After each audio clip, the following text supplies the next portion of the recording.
त्या माध्यमातून आपण शेअर मार्केटशी निगडित असलेला फ्युचर ऑप्शन चेन अनालिसिस या विषयावर आज उद्या रात्री 9 ते 10 आणि सोमवारी सकाळी लाईव्ह मार्केट 9 ते 11:30 अशी 3 आपण मार्गदर्शनपर लेक्चर कार्यशाळा ठेवली आहे.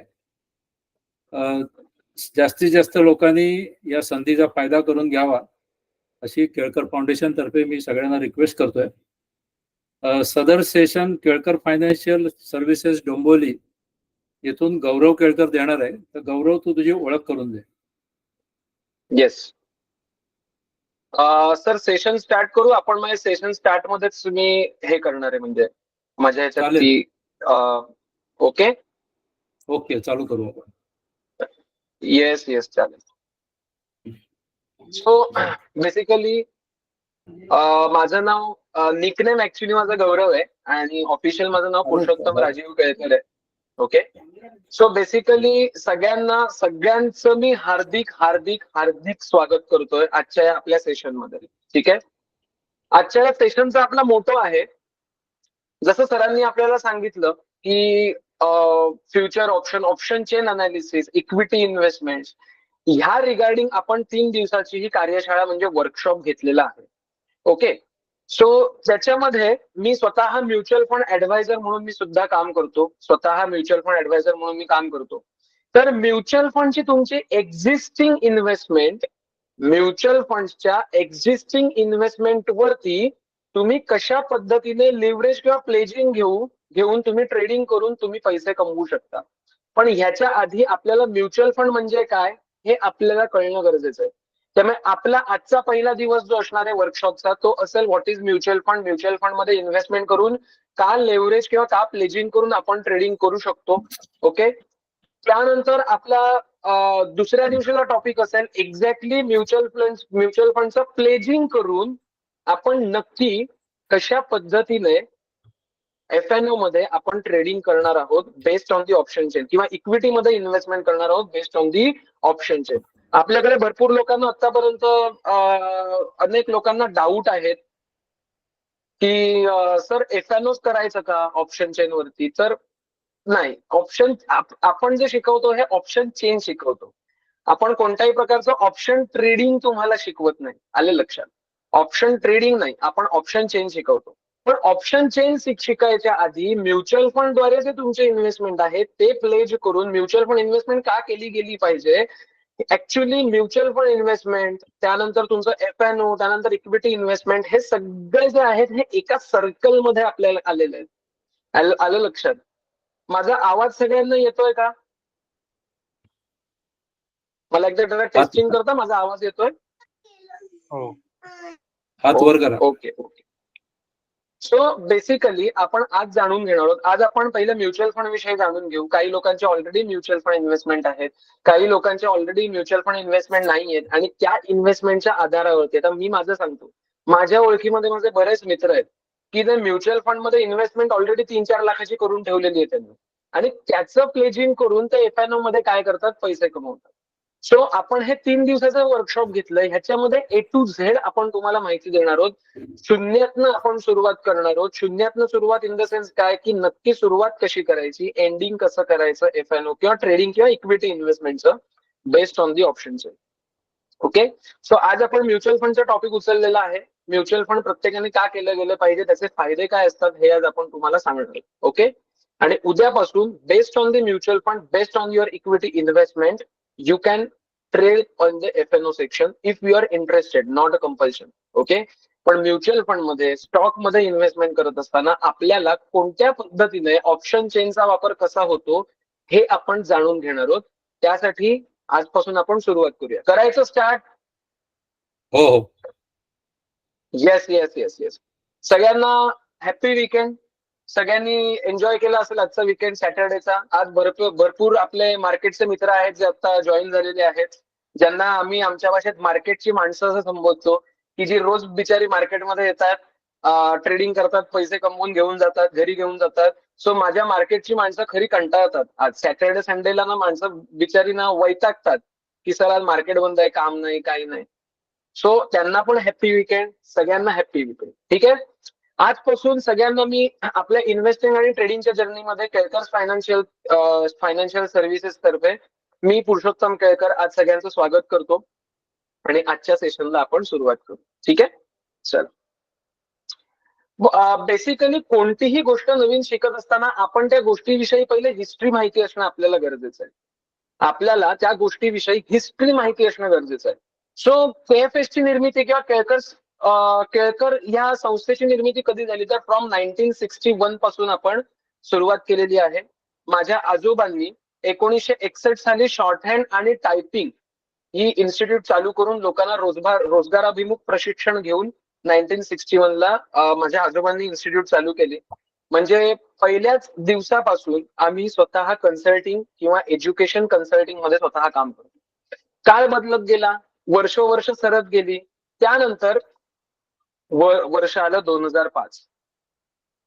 2005 म्हणजे माझे वडील राजीव वसंत केळकर यांनी 2005 साली येणारी काळाची पावलं ओळखून त्यांनी स्वतः कम्प्युटर म्हणजे टायपिंग शॉर्ट हँड अजूनही चालू आहे, कम्प्युटर कोर्सेस अजूनही चालू आहेत. सो येणाऱ्या येणारा काळ ओळखून आणि त्याद्वारे त्यांनी पावलं उचलून 2005 साली त्यांनी कम्प्युटर कोर्सेस, कम्प्युटर ट्रेनिंगची निर्मिती केली. प्रभाकर केळकर सर स्वतः येऊन गेलेत बऱ्याच वेळा. अजूनही आपले कम्प्युटर ट्रेनिंग चाललंय. 2021 साली मी पुरुषोत्तम केळकर 2021 साली मी स्वतः केळकर फायनान्शियल सर्व्हिसेस या केळकर नावाच्या ब्रँड खाली मी स्वतःची माझी फर्म चालू केली. ऑफिसला सध्या आपलं तिथेच आहे, स्टेशनला, डोंबिवलीला. आणि ह्याच्या अंतर्गत मी म्युच्युअल फंड ऍडव्हायझरी चालू केली. मी स्वतः आधी 2014 पासून शेअर मार्केटमध्ये ऍक्टिव्ह माणूस आहे. ओके, स्टॉक मार्केटमध्ये आर्बिट्रेशन कसं करतात, हेजिंग कसं करतात, इन्व्हेस्टमेंट कशी करतात, ट्रेडिंग कसं करतात, ह्या सगळ्याचं नॉलेज मला गेली 10 वर्ष मी ह्या सेक्टरमध्ये काम करतोय. आणि प्रेझेंटली ऑगस्ट 2023 पासून आपण आपल्या केळकर्स फायनान्शियल सर्व्हिसेसच्या ट्रेडिंग आणि इन्व्हेस्टमेंटच्या इक्विटी इन्व्हेस्टमेंटच्या कोर्सेसची आपण निर्मिती केली. अनेक लोक माझ्याकडे विचारतात, सर तुम्ही म्युच्युअल फंड ऍडव्हायझरी का प्रोव्हाइड करता? सर बाकी पण मला सांगा ना. मग या लोकांचा प्रतिसाद घेऊन आम्ही काय केली, स्वतः केळकर्स फायनान्शियल सर्व्हिसेसच्या ट्रेडिंग आणि इन्व्हेस्टमेंटचा कोर्स आम्ही लॉन्च केला. मी कोणत्याही पद्धतीचं प्रमोशन करत नाही, सगळ्यात पहिले ही गोष्ट लक्षात घ्यायची. ठीक आहे, चला आता आपण नेक्स्ट त्याच्याकडे वळू. केळकर फायनान्शियल सर्व्हिसेस मध्ये टोटल 2 डिव्हिजन आहेत. एक म्हणजे अकॅडमिक डिव्हिजन, ज्याला आम्ही म्हणतो make the money division. Okay, ज्याला आपण काय म्हणतो, make the money division. Academic डिव्हिजनला आम्ही ऑलवेज म्हणतो मेक द मनी, पैसे कमवायची डिव्हिजन, पैसे बनवायची डिव्हिजन. ज्याच्यात आपला कोर्स आहे ऑप्शन चेन अनालिसिस, जसं प्रभाकर सरांनी सांगितलं. या ऑप्शन चेन अनालिसिस मध्ये तुम्हाला ऑप्शन चेन अनालिसिस करून तुम्ही ट्रेडिंग सुद्धा करू शकता. किंवा काही लोक म्हणतात की सर मला ट्रेडिंग आवडत नाही, मला वेळ नसतो. So based on option chain you can invest in the equity also. ठीक आहे, त्यानंतर इन्व्हेस्टमेंट डिव्हिजन मध्ये कीप दी मनी या डिव्हिजन मध्ये आम्ही तुम्हाला पैसा कमवायला शिकवतो. तो पैसा कसा ठेवायचा, इन्व्हेस्ट कसा करायचा याविषयी तुम्हाला फ्री ऑफ कॉस्ट मध्ये मार्गदर्शन करतो. सगळ्यात पहिले आम्ही ऑथोराइज म्युच्युअल फंड डिस्ट्रीब्युटर्स आहोत. All types of bond, gold bond, government bond, corporate bonds आम्ही प्रोव्हाइड करतो. मोठमोठ्या कंपनीजना आम्ही PMS सर्व्हिस प्रोव्हाइड करतो, पोर्टफोलिओ मॅनेजमेंट सर्व्हिस. आणि इंडिव्हिज्युअल साठी आपण नॅशनल पेन्शन स्कीम म्हणजे NPS आपण जी आहे ही रन करतो. ठीक आहे, नेक्स्ट म्हणजे आता माझी स्वतःची इंट्रोडक्शन. सर मगाशी म्हणाले पुरुषोत्तम तुम्ही तुमची गौरव, ऍक्च्युअली माझं निकनेम गौरव आहे, you can call me Gaurav also. ठीक आहे, पण ऑफिशियल माझं नाव पुरुषोत्तम आहे. सो मी स्वतः फाउंडर आहे केळकर फायनान्शियल सर्व्हिसेसचा, ऍडव्होकेट पुरुषोत्तम केळकर. मी स्वतः मास्टर्स केलंय MBA in finance, MMS in finance from university of Mumbai. आणि मी स्वतः LLB सुद्धा आहे. सो लिगल कन्सल्टन्सी किंवा लिगल सर्व्हिसेस सुद्धा मी प्रोव्हाइड तुम्हाला करू शकतो. ठीक आहे, सो इट इज मी स्वतः फाउंडर आहे KFSचा, केळकर फायनान्शियल सर्व्हिसेसचा. ह्याच्या under me option chain, academic, make the money, okay, आणि कीप दी मनी अशा 2 डिव्हिजन्स मी माझ्या फर्म मध्ये बनवलेल्या आहेत. ओके, सगळ्यात पहिली गोष्ट मला एक गोष्ट तुम्ही सांगा. सगळ्यात पहिलं म्हणजे मी कोणत्याही स्टुडंट सोबत, तुम्ही माझे क्लायंट नाही आहात, तुम्ही माझे स्टुडंट आहात. ठीक आहे, कारण आपण ऑप्शन चेन वरती बोलणार आहोत. परंतु ऑप्शन चेन म्हणजे आपण म्हणतो ना की पिक्चर बघायच्या आधी आपल्याला ट्रेलर बघणं गरजेचं आहे. सो आपल्याला एक अंदाज येतो की आपण नक्की शिकणार काय होत्या 3 दिवसाच्या वर्कशॉपमध्ये. सो मला एक गोष्ट कोणीही सांगा, सेव्हिंग आणि इन्व्हेस्टमेंट मध्ये काय फरक वाटतो तुम्हाला? कोणीही सांगा.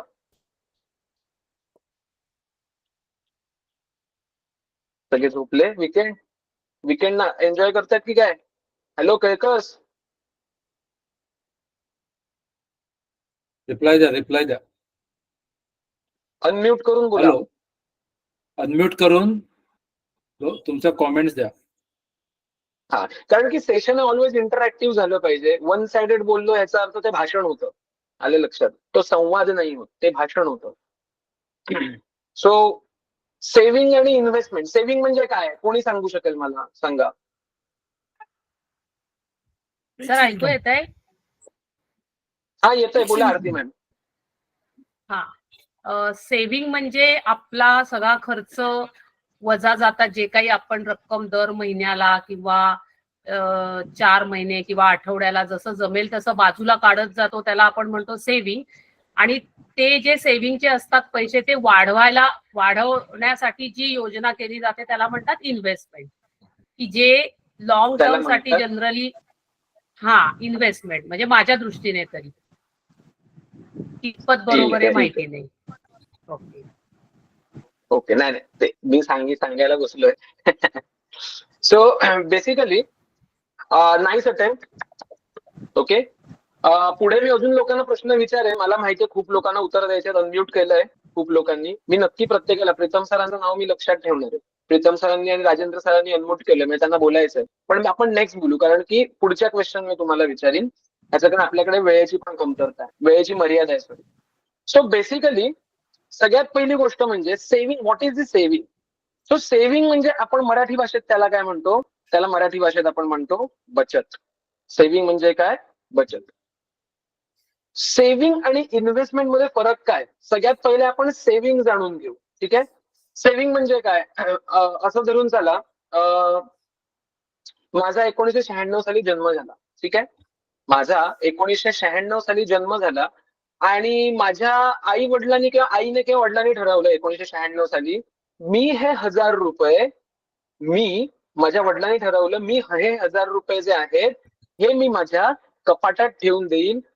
गौरव म्हणजे पुरुषोत्तम जेव्हा मोठा होईल, वय वर्ष जेव्हा 20 किंवा 22 त्याचं होईल, तेव्हा हे 1000 रुपये ऍज अ त्याला मी गिफ्ट म्हणून मी त्याला, किंवा त्याच्या हायर स्टडीज साठी मी त्याला काय करेन, मी त्याला ते त्याच्या हातात देईन फॉर देअर हायर स्टडी. झालं, मला 20 वर्ष पूर्ण झाली, 21 वर्ष पूर्ण झाली. 22व्या वर्षी माझ्या वडिलांनी काय केलं? 22व्या वर्षी माझ्या वडिलांनी मला वाढदिवसाच्या दिवशी बोलावलं आणि सांगितलं, गौरव, पुरुषोत्तम, हे 1000 रुपये घे आणि तू तुझं हायर एज्युकेशन कर. मी करू शकतो का हायर एज्युकेशन 1000 रुपयात? नाही करू शकत. शक्यच नाही. म्हणजे माझ्या वडिलांनी ते पैसे सेव्ह केले, ते पैसे बचत केले. होणारा खर्च, ते 1000 रुपये जे खर्च होणार आहे ते फक्त बचत केले, कपाटात ठेवून दिले. So it is called as a saving. ते माझे पैसे कधी वाढलेच नाही, ते आहेतच आहे. म्हणून मी कायम एक पिगी बँक दिली बघा तुम्हाला. पिगी बँक मध्ये आपण पैसे दर महिन्याला टाकत जातो खूप लोक, पण ते पैसे वाढतच नाहीत, ते उलट कमी होतात दर वर्षाला. ते कसे होतात ते पुढे आपण जाणून घेऊ. दुसरं उदाहरण बचतीचं म्हणजे काय? प्रत्येक जण मॉलमध्ये जातो, रिलायन्स मॉलमध्ये जातो, बिग बाजार मध्ये, आता ते बंद झालं. त्या प्रत्येक जण डीमार्ट मध्ये जातो. तो डीमार्ट मध्ये जाताना एक आपल्याला कधी कधी बोर्ड लिहिलेला असतो, तुम्ही जर का नीट बघाल, 5000 रुपयाची शॉपिंग करा आणि 10% त्याच्यावरती काय करा, तुम्ही बचत करा, सेव्ह करा. ओके, तुम्ही काय करा, तुम्ही ती पैसे बचत करा, ते तुम्ही पैसे सेव्ह करा. So it is called as a saving. होणारा खर्च वाचवणं ह्याला सुद्धा आपण सेव्हिंगच म्हणतो. मी सेव्ह केले पैसे, मी काय केले, मी माझे पैसे सेव्ह केले. So it is called as a saving. Okay, म्हणजे 5000 रुपयाचा जर का खर्च होणार असेल तर तिथे माझे काय होतात, 4500 रुपये खर्च होतो, 500 रुपये माझ्या खिशात वाचतात. So it is called as a saving. Saving वरती आपण कधीही रिटर्न्सची अपेक्षा करत नाही, हे प्रत्येकाने जाणून घ्यायचं. ओके, म्हणजे काही लोक मला अजूनही म्हणतात की सर सेव्हिंग वरती आपण, सर मी ना एफडी मध्ये सेव्हिंग केलं. एफडी मध्ये कधी सेव्हिंग होतच नाही, एफडी मध्ये इन्व्हेस्टमेंट होते. सर मी ना म्युच्युअल फंड मध्ये सेव्हिंग केलं, म्युच्युअल फंड मध्ये कधीच सेव्हिंग होत नाही, म्युच्युअल फंड मध्ये इन्व्हेस्टमेंट होते. जिकडे जिकडे आपल्याला परतावा, म्हणजे जिकडे जिकडे आपल्याला रिटर्न मिळतो, it is called as a investment. आणि जिकडे जिकडे मला परतावा मिळत नाही, जिकडे जिकडे मला रिटर्न मिळत नाही, it is called as a saving. आलं लक्षात? आणि इन्व्हेस्टमेंट म्हणजे माझे पैसे 6% वाढले 2 वर्षानंतर 3 वर्षानंतर, so it is called as a investment. मग सेव्हिंग पेक्षा इन्व्हेस्टमेंट करणं का गरजेचं आहे? याचं कारण आपल्याकडे महागाईचा एक डायन बसलेला आहे, इन्फ्लेशन, ज्याला आपण मराठीमध्ये महागाई असं म्हणतो.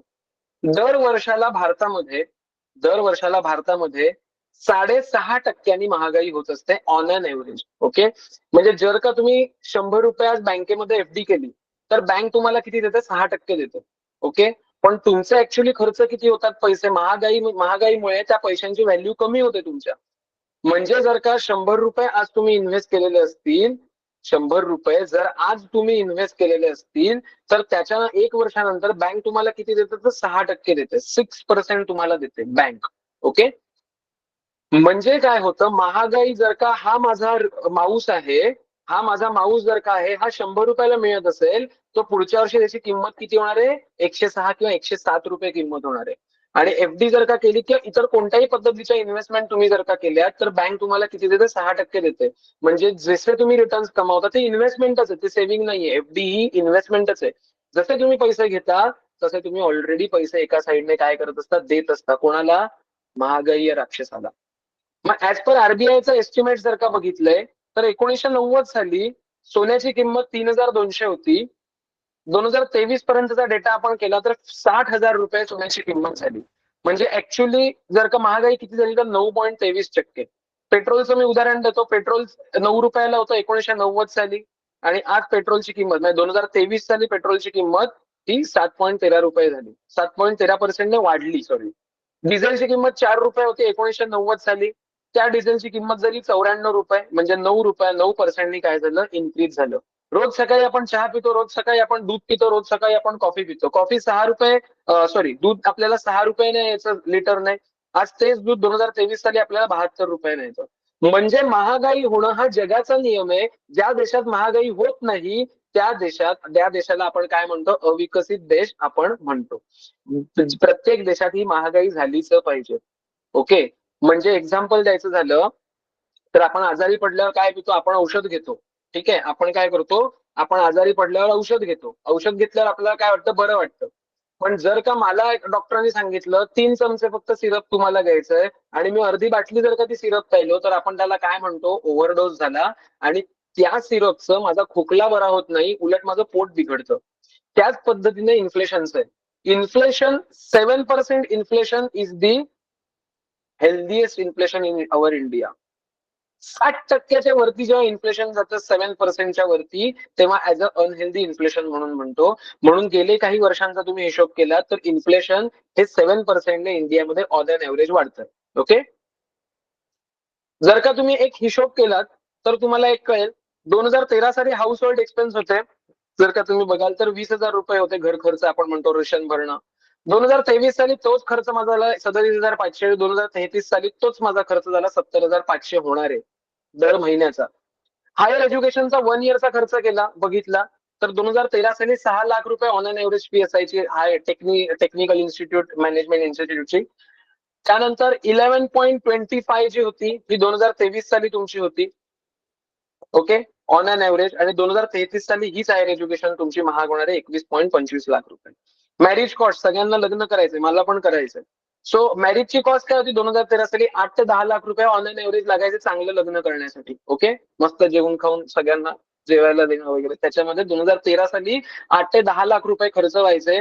त्याची मॅरेज कॉस्ट आता 15 ते 18 लाख झाली आहे ऑन अन एव्हरेज. आणि जर का 2033 साली आपण हिशोब केला तर 2033 साली त्याची किंमत होणार आहे 30 ते 35 लाख रुपये. मी हे कॅल्क्युलेशन केलंय तर 6.5% ह्या इन्फ्लेशनने केलंय. You can calculate also if you are a mathematician. Okay, next आपण म्हणजे इन्फ्लेशन आपलं खाणार आहे आपल्याला. म्हणजे लहानपणी माझे वडील मला सांगायचे, आम्ही फटाक्याने जातो, मला वडील एकच उदाहरण द्यायचे. आमच्या वेळी ना 100 रुपयात ना, आमच्या वेळी 100 रुपयात एवढे फटाके यायचे, खूप फटाके यायचे 100 रुपयात. आता 100 रुपयात साधं सुताई बॉम्ब सुद्धा येत नाही. का? ह्याचं कारण महागाई वाढली. पण आमचे पैसे वाढतात का कपाटात ठेवून? नाही वाढत. एफडी मध्ये वाढतात का? वाढतात. पण कपाटात ठेवून वाढतात का? तर नाही वाढत. सो आपल्याला इन्व्हेस्टमेंट करायची, आपल्याला गुंतवणूक करायची. ओके, त्यामुळे ऍज पर माय नॉलेज आणि ऍज पर माय थिअरीज आपल्याला सगळ्यात पहिले जे आहे ही 4 पिलर्स, इन्व्हेस्टमेंटचे 4 पिलर्स, 4 पिलर आपल्याला समजून घ्यायला लागतील. सगळ्यात पहिले पिलर आहे तो म्हणजे इमर्जन्सी फंड्स. आपल्याकडे भरपूर लोक सर्व्हिस करतायत आता. अनेक लोकांचे कोविडमध्ये जॉब गेले, अनेक आपण बघितलं की जॉब लॉस झाले सगळ्यांना, खूप लोकांचे जॉब सुटतात. तर आपल्याकडे इमर्जन्सी फंड्स हे असलेच पाहिजे, असलेच, या च ला खूप किंमत आहे, असलेच पाहिजेत. इमर्जन्सी फंड्स म्हणजे काय? For example, me home loan घराचे हप्ते भरतोय, मी रेशन भरतोय, किराणा माल भरतोय दर महिन्याचा, इतर माझे काही नेसेसिटी आयटम्स आहेत. हॉटेलिंग करणं it's not my necessity items. माझे जे इमर्जन्सी फंड्स आपण ह्याच्यासाठी तयार करतो की इन केस माझं फिनान्शियल कंडिशन खराब झाली तर पुढचे 6 महिने मी काय केलं गेलं पाहिजे, मी सर्व्हाइव्ह केलो गेलो पाहिजे या 6 महिन्यामध्ये. आलं लक्षात? सो आपल्याला असं इमर्जन्सी फंड्स तयार करायचे असतात की आपण त्याच्यातनं सर्व्हाइव्ह करू शकतो. मग मी इमर्जन्सी फंड साठी काय करेन? मी एक आरडी तयार करेन. दर महिन्याला मी आरडी तयार करेन. मी काय करेन? मी एक दर महिन्याला आरडी तयार करेन आणि आरडी तयार करून मी त्याच्यामध्ये इन्व्हेस्टमेंट करत राहील. ओके. त्यानंतर माझी येतो लाईफ सिक्युरिटी. मी स्वतः LIC एजंट. ओके. सगळ्यात पहिले मी तुम्हाला सांगतो, म्हणजे लोकांना वाटतं की मी LIC एजंट तर नाही. कितीही तुम्ही म्हणा, पण LIC ही असलीच पाहिजे. LIC म्हणजे इन्शुरन्स हा असलाच पाहिजे प्रत्येक लोकांना. तुम्ही कोणत्याही कंपनीचा घ्या, पण इन्शुरन्स हा असलाच पाहिजे, कारण it is my life security. Me in case जर का आफ्टर इन्व्हेस्टरच्या डेथ नंतर त्याच्या घराला त्या बेनिफिट मिळतं. आलं लक्षात? सो प्रत्येकाची लाईफ सिक्युरिटी ही असलीच पाहिजे, म्हणजे प्रत्येकाचा इन्शुरन्स असलाच पाहिजे. त्यानंतर हेल्थ सिक्युरिटी. हेल्थ सिक्युरिटीमध्ये तुम्हाला तुमचा मेडिक्लेम असलाच पाहिजे. मी नाही करत. ओके. हे just as a financial planner म्हणून मी सांगतोय की 4 पिलर्स तुमचं इन्व्हेस्टमेंटसाठी, आणि ह्याच्या बेसिसवरती आपण ट्रेडिंग कसं करतो हे तुम्हाला कळणार आहे पुढे. सो हेल्थ सिक्युरिटी ही प्रत्येक, मेडिक्लेम हा प्रत्येक व्यक्तीचा असला पाहिजे. त्याला त्याच्यामध्ये कोणत्याही प्रकारची गैरसोय करायची नाही. ओके. आता प्रॉब्लेम इंडियामध्ये काय माहितीये? इंडियामध्ये एक मोठा प्रॉब्लेम आहे, ते म्हणजे की लोक ना प्रत्येक ह्याच्यात तुम्हाला रिटर्न्सची अपेक्षा करतात. अरे, इमर्जन्सी फंड्स मध्ये कधी रिटर्न्सची अपेक्षा करायचीच नाहीये, कारण ती इन्व्हेस्टमेंटच तुमची इमर्जन्सी फंड म्हणून इमर्जन्सीसाठी बनली आहे. सो इमर्जन्सी फंड्स मध्ये कधीच रिटर्न्सची अपेक्षा करू नका. लोक करतात, माझे अक्रॉस इंडिया मोठमोठ्या कंपनी, मोठमोठे क्लायंट्स, माझे नॉन इंडिव्हिज्युअल क्लायंट्स आहेत. ते म्हणतात, सर LIC का करायची सर? LIC मध्ये काय मिळतं? अरे, LIC केली गेली पाहिजे. It is your life security. लोक LIC मध्ये सुद्धा रिटर्न मोजतात. मला 4% मिळाले, फक्त 4% मिळाले. पण LIC ही तुम्हाला रिटर्नसाठी बसलेलीच नाहीये द्यायला. LIC तुमचं लाईफ सिक्युअर, म्हणून LICचा फुल फॉर्म काय? Life insurance corporation. जीवनासाठी बनवलेली आहे, लाईफ सिक्युरिटीसाठी तुम्हाला बनवलेलं आहे लाईफ LIC. त्यानंतर तुमचं काय येतं? तर त्यानंतर येतं तुमचं हेल्थ सिक्युरिटी. अनेक लोक माझ्याकडे मी अशी बघितलेत, माझे क्लायंट्स किंवा एक्झिस्टिंग क्लायंट्स किंवा असे बरेच मी आतापर्यंत बघितलेत की ते मेडिक्लेम मध्ये, ते म्हणतात मेडिक्लेम काय, 8-10 हजार रुपये माझा प्रीमियम आहे वर्षाचा, तो म्हणजे माझे वेस्ट ऑफ मनी आहे. जेव्हा माणूस हॉस्पिटलाइज होतो ना, तेव्हा त्या मेडिक्लेमची किंमत त्या माणसाला कळते की मेडिक्लेम किती उपयोगी आहे. अचानक 10 लाखाचा खर्च आला मेडिकल, तर लगेच तुम्हाला 10 लाख रुपये मेडिक्लेम काढून देते. सो तेव्हा आपल्याला किंमत कळते. ज्याचा मेडिक्लेम नसतो ना, तेव्हा कॅश किंवा चेकने पैसे भरावे लागतात त्यांना बँक अकाउंटमध्ये हॉस्पिटलच्या. तेव्हा कळतं की मेडिक्लेम किती असणं गरजेचं आहे.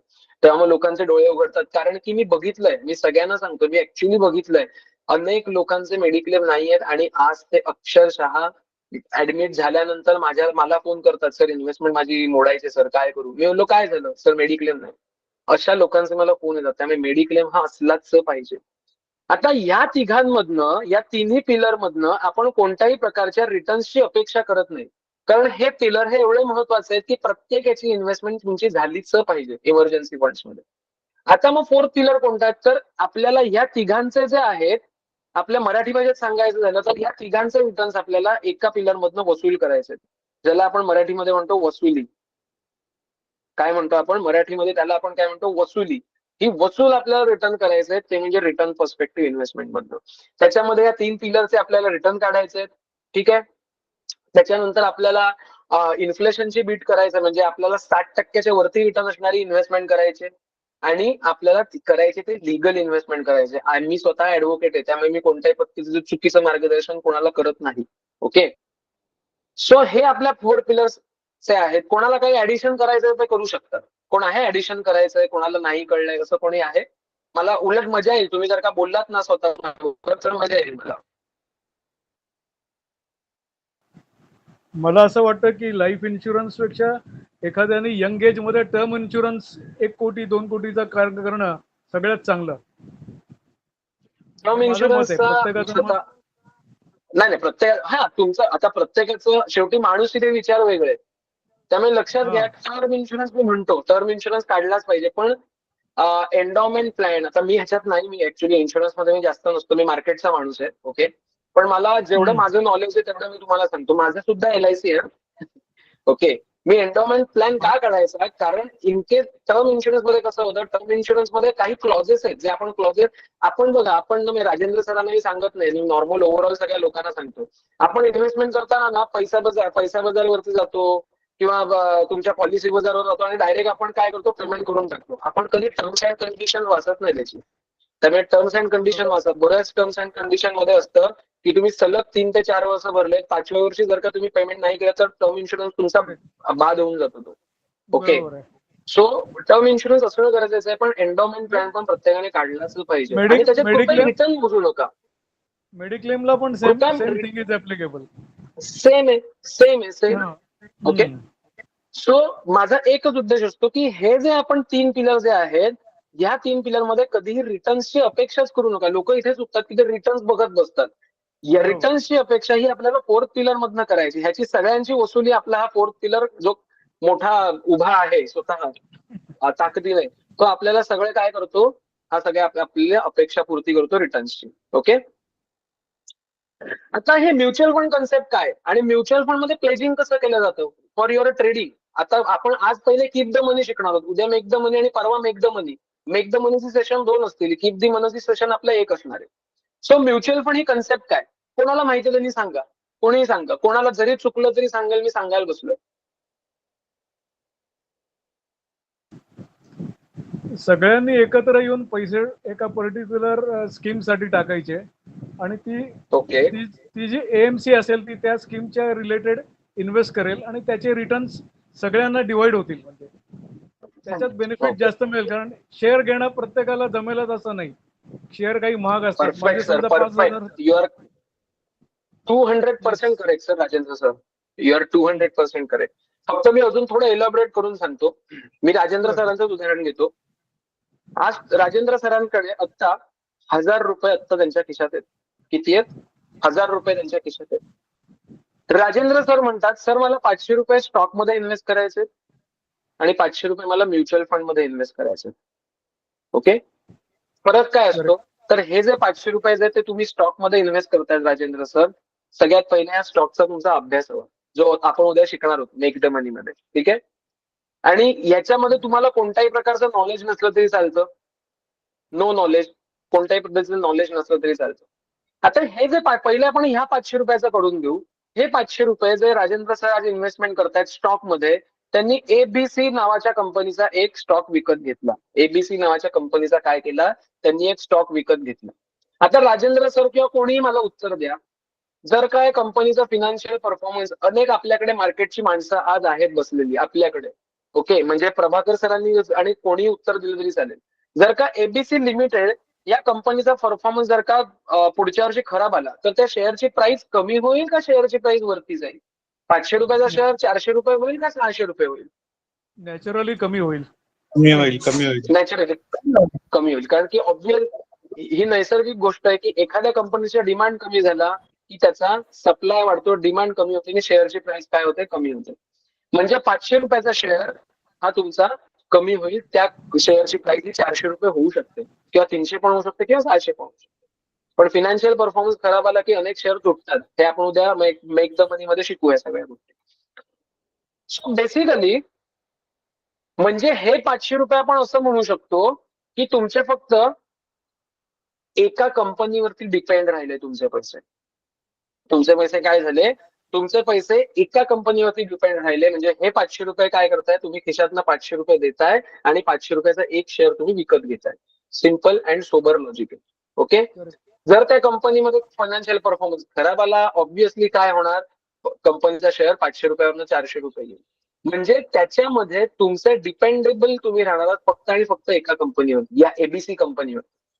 पण जे तुम्ही म्युच्युअल फंड मध्ये पैसे इन्व्हेस्ट करता, जे पैसे तुम्ही म्युच्युअल फंड्स मध्ये इन्व्हेस्ट करता ते पैसे तुमचे 50 to 60 कंपनीज मध्ये इन्व्हेस्ट होतात. 50 to 60 कंपनीज मध्ये इन्व्हेस्ट होतात. आता मला एक गोष्ट सांगा, असं कधी झालंय का आयुष्यात, म्हणजे माझ्यापेक्षा अनेक लोक मोठे आहेत तिथे, खूप लोक, म्हणजे प्रभाकर सर स्वतः मोठे आहेत, माझे वडील मोठे आहेत माझ्यापेक्षा. मला असं तरी सांगा की एका दिवशी 50 ते 60 कंपन्या बंद बंदच पडल्या म्हणतो, लॉकआउट झाल्या कंपन्या. आमच्या लॉच्या भाषेत त्याला लॉकआउट असं म्हणतात, त्या कंपन्या लॉकआउट झाल्या. असं कधी झालंय का 1996 पासून? नाही, असं नाही कधी होणार. नाही, 50 ते 60 कंपन्या एका दिवशी, आणि ज्या दिवशी बंद होती ना, देशातलं रोलिंग इकॉनॉमी पूर्ण बंद होऊन जाईल, असं कधीच होत नाही. कधी कधी सेक्टर्स डाऊन होतात. ओके. आणि ह्या ज्या 50 ते 60 कंपन्या असतात, या विविध क्षेत्रातल्या कंपन्या असतात.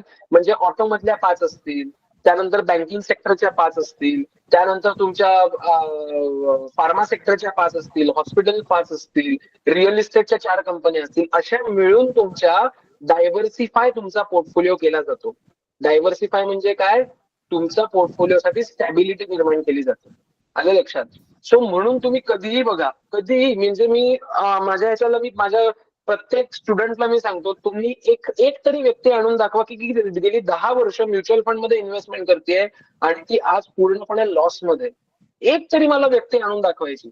अशा व्यक्ती तुम्हाला बऱ्याच मिळतील की ज्यांनी स्टॉक खरेदी केलाय चुकीच्या प्राइसला, ज्यांना ऑप्शन चेन येत नाही, त्यांनी स्टॉक खरेदी केलाय, ठीक आहे, आणि त्यांचा पूर्ण पोर्टफोलिओ 10 वर्षातरी लॉस मध्ये. अशा अनेक माणसं मी तुम्हाला दाखवू शकेन. पण एक तरी माणूस मला येऊन दाखवायचा की ज्यांनी 1000 रुपये इन्व्हेस्ट केले 10 वर्षापूर्वी आणि सगळ्याच्या सगळे त्यांचे पैसे काय झाले? वाईप आउट झाले.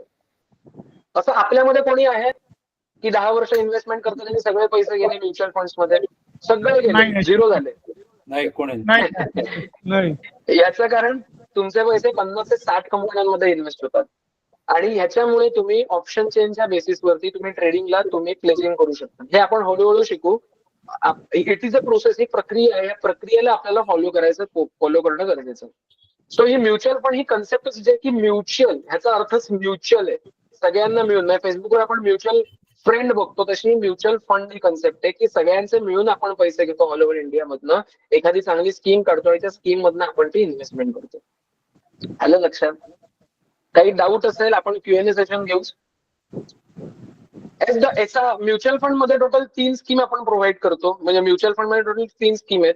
ते म्हणजे SIP, सिस्टमॅटिक इन्व्हेस्टमेंट प्लॅनिंग. म्हणजे एक छोटासा मी ग्लास घेतला इथे, त्या ग्लासमध्ये दर महिन्याला मी काय केलं? मी पाणी टाकत गेलो. ओके. दर महिन्याला एक थेंब मी पाणी टाकत गेलो दर महिन्याला, ठीक आहे.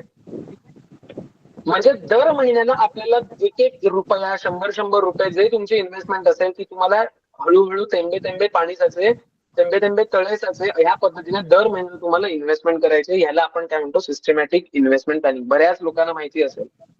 बऱ्याच लोकांना हे माहिती नाहीये की ही SWP नावाचा प्रकार काय आहे. SWP नावाचा प्रकार काय आहे बऱ्याच लोकांना आपल्याकडे माहित नाही. लोकांना वाटतं की, आणि लोक खूप गल्लत करतात ना आपल्याकडे, लोकांना वाटतं म्युच्युअल फंड नाही. माझ्याकडे अनेक क्लायंट मला सांगतात, स्टुडंट सांगतात, सर मी म्युच्युअल फंड नाही करत, सर मी SIP करतोय. सर मी SIP नाही करत, मी म्युच्युअल फंड मध्ये इन्व्हेस्ट करतोय. अरे म्युच्युअल फंड म्हणजेच SIP, म्युच्युअल फंड म्हणजे SIP म्हणजेच म्युच्युअल फंड.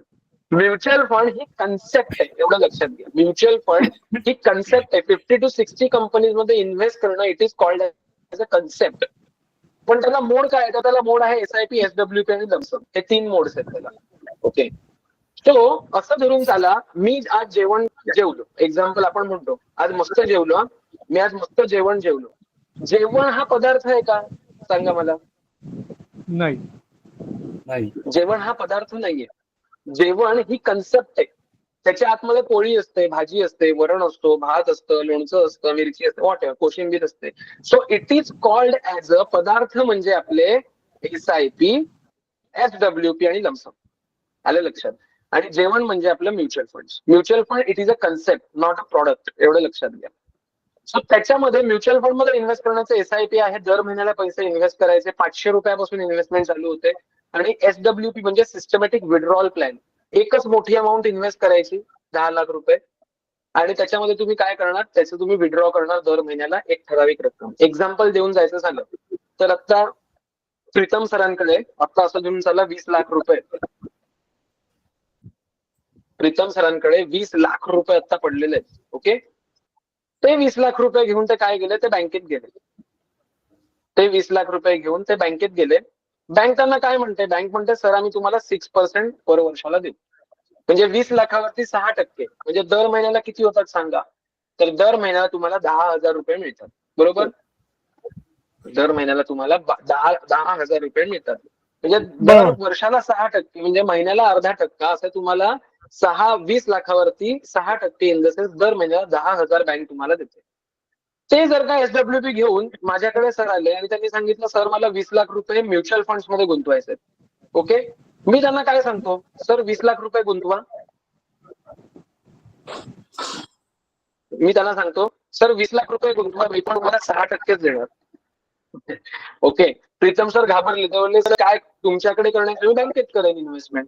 परंतु माझ्याकडे एक पॉझिटिव्ह प्लस पॉईंट असतो म्युच्युअल, माझ्याकडे in the sense mutual fund मध्ये, की जर का 20 लाख रुपये घेऊन तुम्ही इथे आत्ता आलात 6%च्या हिशोबाने, 20 लाख रुपये तुम्ही इन्व्हेस्ट केलेत आणि 6% मी तुम्हाला दर महिन्याला देणार, म्हणजे वर्षाला 6%, बँकेसारखे. ओके, म्हणजे दर महिन्याला मी तुम्हाला प्रीतम सरांना 10,000 रुपये त्यांच्या मी बँकेत देणार. ओके, आणि 10 वर्षानंतर या 20 लाखाचे तुमचे किती झाले असतील, 40 लाख रुपये झालेले असतात, ज्याला आपण काय म्हणतो, ज्याला आपण म्हणतो कॅपिटल गेनिंग. ज्याला काय आपण म्हणतो, कॅपिटल गेनिंग असं आपण म्हणतो.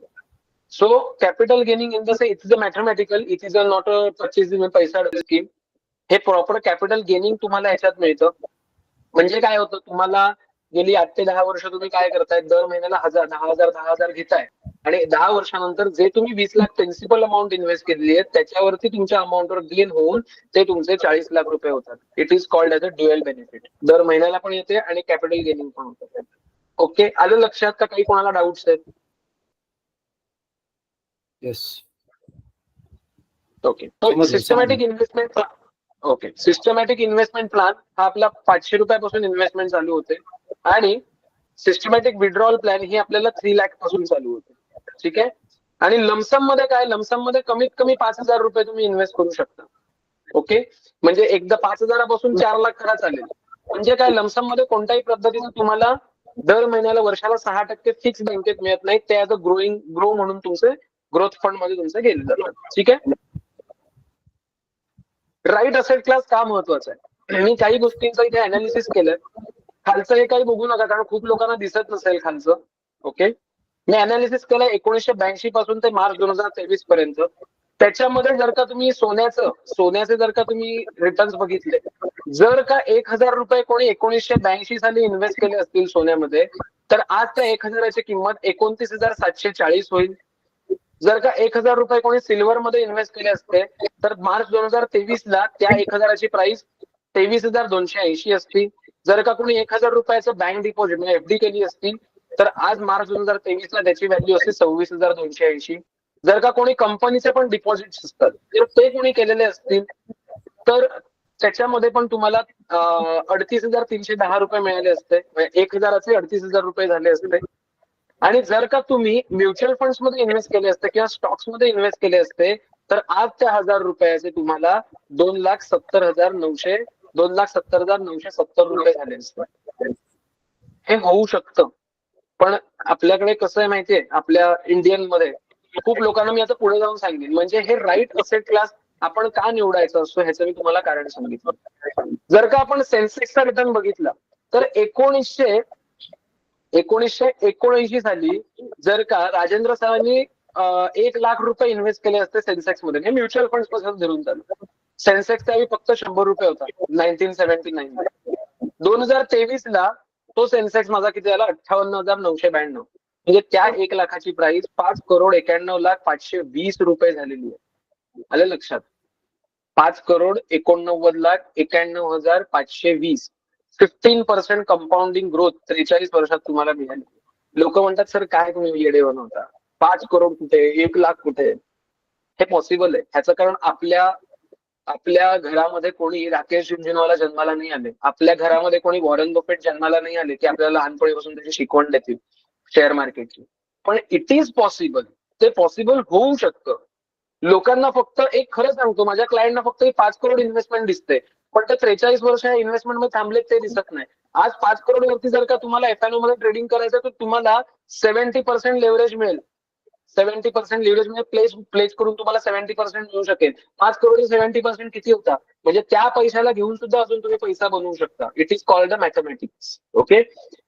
लोकांना फक्त हे 5 करोड दिसतात, ठीक आहे, पण लोकांना 43 इयर्स दिसत नाही. हा मेन इश्यू. आणि आपल्याकडे कोणी राकेश झुंझुनवाला जन्माला आलेच नाहीत की लहानपणापासून सांगतात की स्टॉक मध्ये इन्व्हेस्ट करा, म्युच्युअल फंड्स मध्ये इन्व्हेस्ट करा. आलं लक्षात? आता हे कंपाऊंडिंग म्हणजे नक्की काय, हे सोप्या, साध्या आणि आपल्या बोलीभाषेत मी तुम्हाला सांगणार आहे. जर का राजेंद्र सरांनी 100 रुपये इन्व्हेस्ट केले, 5 वर्षानंतर त्या 100 रुपयाचे 200 रुपये होतात. या 200 रुपयाचे 10 वर्षानंतर 400 रुपये होतात. हे सिंपल लँग्वेज मध्ये सांगतो, याच्या पाठी खूप फॉर्म्युलेज वगैरे असतात. 15 वर्षानंतर 400 रुपयाचे 800 रुपये होतात आणि आफ्टर 30 इयर्स 800 रुपयाचे 6600 होतात. It is called as a compounding. मराठीमध्ये आपण त्याला चक्रवाढ व्याज असं म्हणतो. बरोबर? मराठीमध्ये आपण त्याला चक्रवाढ व्याज असं म्हणतो. ओके. त्यानंतर मी माझ्या क्लायंटचे काही एक्झिस्टिंग क्लायंटचे काही मी स्नॅपशॉट तुम्हाला देतोय. ठीक आहे. सो मी त्यांचं नाव डिस्क्लोज नाही करू शकत, याचं कारण काही मला बंधन नाही. ऍज अ सेबीकडे रजिस्टर असल्यामुळे मी माझे एक क्लायंट आहेत, त्यांनी माझ्याकडे जवळपास असे बरेच क्लायंट आहेत, ऑल अक्रॉस इंडिया क्लायंट्स आहेत. मी काही यांचं एक झलक म्हणून तुम्हाला घेतलंय. त्यांनी टोटल माझ्याकडे SIP थ्रू 1,36,000 रुपये इन्व्हेस्ट केले. ठीक आहे. जवळजवळ 1.5 वर्ष झाली. आज हे सगळ्या फंड्स मी बघतो, ह्याचे आज 2,33,000 रुपये झाले. म्हणजे जर का आपण रिटर्न्स बघितले तर आज 70% रिटर्न्स त्यांना मिळाले. हायएस्ट रिटर्न त्यांना HDFC लार्ज आणि मिडकॅप फंडने दिलेत 93%. आता विचार करा, जर का आज त्यांनी 2,33,000 रुपये ऑप्शन चेनच्या बेसिसवरती, जर का आज त्यांनी 2,33,035 रुपये जर का त्यांनी प्लेज केले, तर ऍज पर 70% फक्त पकडून झाला प्लेज केल्यावर त्यांना किती मिळतील? 7 दुणे 14, 2 लाखच पकडा. आले लक्षात? सो सांगण्याचा मुद्दा हा आहे की तुम्हाला रिटर्न्स आहेत 1,36,000, 2,33,000, टोटल त्यांना गेनिंग 96,000 झालंय.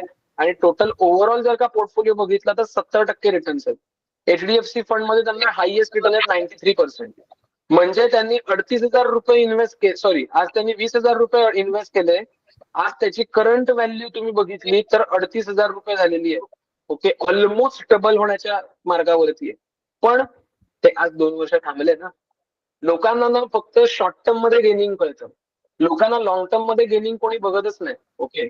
त्यामुळे लॉंग टर्मचा विचार करून तुम्ही त्याच्या, आणि म्युच्युअल फंड मध्ये काय इन्व्हेस्टमेंट करायची ह्याचं कारण, म्युच्युअल फंड मध्ये तुम्ही एकदा 2 लाख रुपये इन्व्हेस्ट केलेत ना, त्या 2 लाखावरती तुम्ही प्लेज करून तुम्ही एखादा ट्रेड घेऊ शकता ऑप्शन चेनच्या बेसिसवरती. मी कॅन्डल्सच्या बेसिसवरती म्हणत नाही, ते आपण हळूहळू शिकणार. It is a process. त्यानंतर माझं हे क्लायंट आहे, मगाशी मी तुम्हाला SWP सांगितलेली आठवत आहे? SWP सिस्टमॅटिक विड्रॉल प्लॅन, हो नाही? माझ्या क्लायंटनी इथे 50 लाख रुपये माझ्याकडे इन्व्हेस्ट केलेले होते. 50 lakhs. किती? 50 lakhs. She is the retire person. ते रिटायर झालेले आहेत. ठीक आहे. शी इज द रिटायर पर्सन. ते रिटायर झालेले आहेत.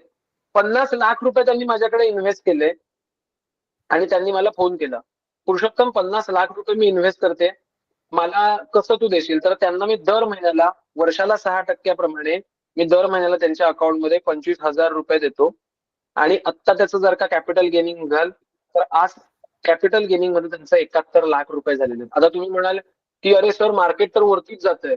असं अनेक वेळा झालंय. इलेक्शनच्या दिवशी झालं, बजेटच्या दिवशी झालं, त्यानंतर तुमच्या वॉर मध्ये भरपूर वॉर चालू होते मागच्या वर्षी 2023ला, त्याच्यामध्ये बरंच मार्केट पडलंय. If you are not aware. Okay. तरीही आज त्यांना 71 लाख म्हणजे 19 लाख रुपयाचं गेनिंग झालेलं तुम्हाला दिसतंय. 50 लाखावरती म्हणजे दर महिन्याला 25,000 घेतात. हे 6% वेगळे, ते ह्या पर्सेंटेज मध्ये तुम्ही पकडूच नका. आलं लक्षात? 36% it is gaining. It is called edge gaining. Okay. आणि हे जे तुमचे 19 लाख रुपयाचं जे गेनिंग झालंय ते वेगळं आहे. ओके. हे 25,000 फिक्स देतोय मी 6%, ते ह्याच्यात पकडायचे नाहीयेत आपल्याला. ओके. सो सांगायचा मुद्दा असा की ह्याला आपण SWP म्हणतो. हा जो प्लॅन तुम्हाला दाखवला it is called as a SWP. Okay. ह्याच्यावरती सुद्धा तुम्ही प्लेजिंग करून पैसे घेऊ शकता ट्रेडिंगसाठी, मेक द मनीसाठी. ओके. त्यानंतर माझे एक क्लायंट आहेत, हे पण एक SWPचं उदाहरण मी तुम्हाला दिलं इथे.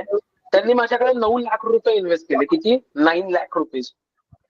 दर महिन्याला मी त्यांच्याकडे काय करतो, त्यांनी तर हार्डली आता वर्षभरापूर्वी इन्व्हेस्टमेंट केली, दर महिन्याला मी त्यांना 4,500 रुपये 6% प्रमाणे बँक अकाउंट मध्ये त्यांच्या देतो. 6% पर इयर असं पद्धतीने 4,500 रुपये बँकेत देतो. आणि आज त्यांच्या 9 लाखाची व्हॅल्यू 11,50,000 झाली आहे. 2,44,000 it is called as a capital gain. रिटर्न्सचे बघाल तर 26% मिळालेत. 35% हायएस्ट रिटर्न आहे फक्त 1 वर्षात, 1 ते 1.25 वर्षात रिटर्न्स आहेत. सो SWP लोक का करतात ह्याचं कारण एक आहे. अनेक लोक म्हणतात की मी एक घर घेतो, रिअल इस्टेट मध्ये मी पैसे इन्व्हेस्ट करून ठेवतो. सगळ्यात पहिली गोष्ट मला एक सांगा, मला कोणी उत्तर द्या.